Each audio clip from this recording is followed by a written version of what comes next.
it's Abby, and today I'm excited to be joining some of my fellow organizing YouTubers to share our 3 favorite home hacks.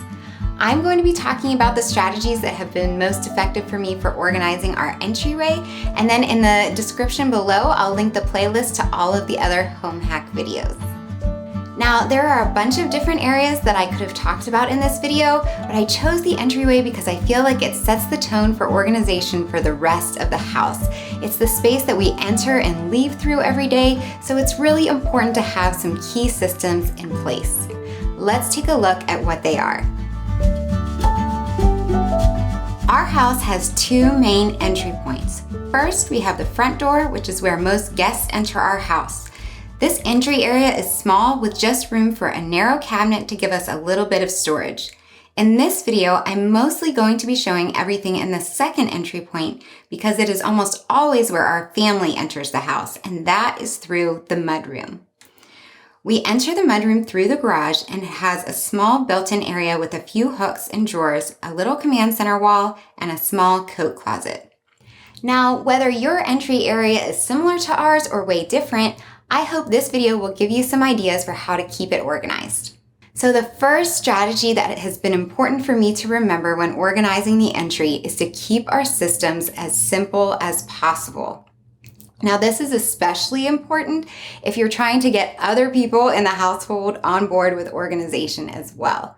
So the more steps I can eliminate, the fewer doors or drawers they have to open, and the easier it is for them to reach their items, the more they'll be willing to stick with the systems I put in place.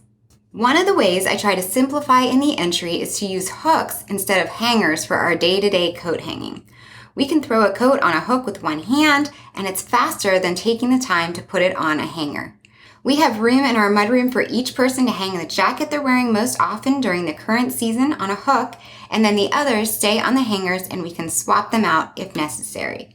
In our last house, which was a small townhouse, we used a tiny nook area to hang some hooks, including hooks at our boys' height so they could easily hang up their own coats. Another way I've simplified our systems in the entry is with shoes. When I first set up our closet, I thought my boys would just set their shoes in a neat row on this low shelf. But they were tween boys. They would just throw their shoes onto the shelf quickly and move on, leaving me with a messy closet.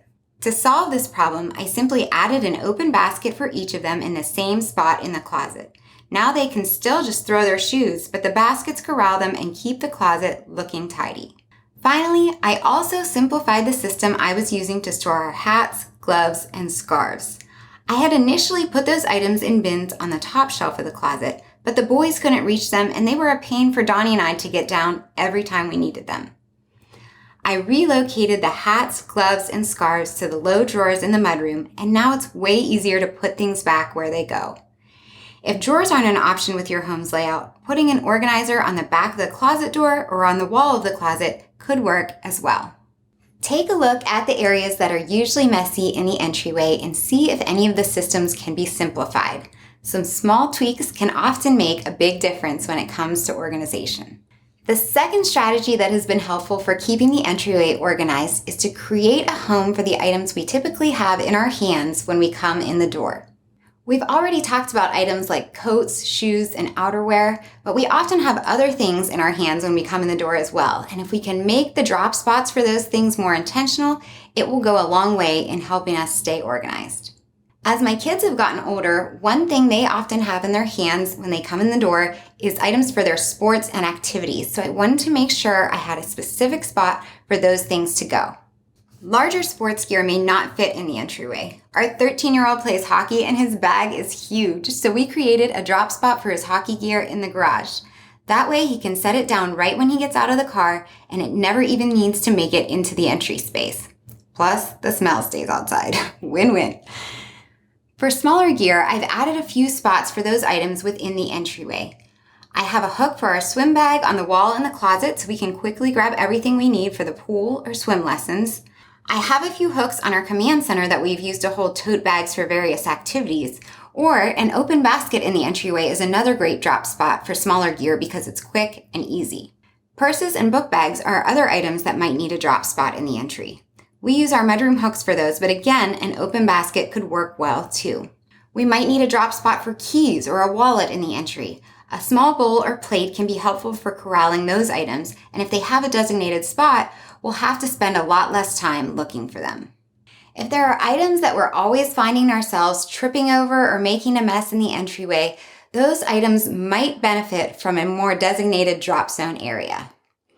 Now, one area that I haven't talked about yet that we usually have in our hands when we walk in the door is paperwork. And that is my third key organizing strategy for the entryway. Create a simple system for dealing with paper. We file all of our documents digitally in our house, so whenever we get a piece of mail with info we want to keep, we scan it in using a scanning app on our phone. The scanning app sends it to Evernote for us, which is the app we use as our digital filing cabinet. I give each item a name using our preferred naming convention, tag it so we can find it easily later, and file it into one of our digital notebooks in Evernote. Then we can recycle the physical piece of paper so we're never dealing with paper clutter in our entryway or anywhere else in the house.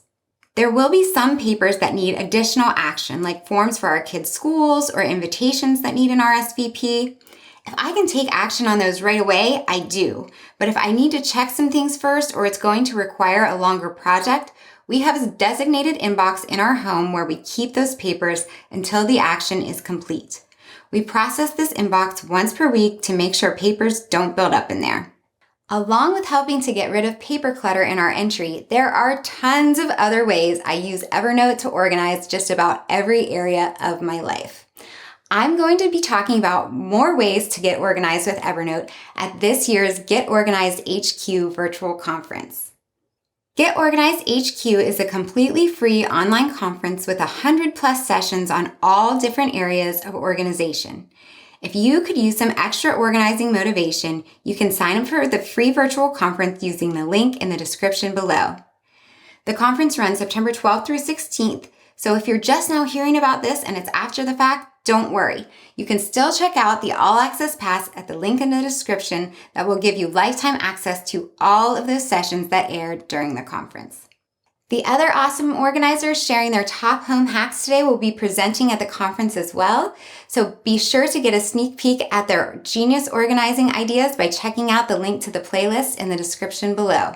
If you're planning on using any of the ideas I shared today in your own entry, be sure to give this video a thumbs up and subscribe so you don't miss a thing. Happy organizing!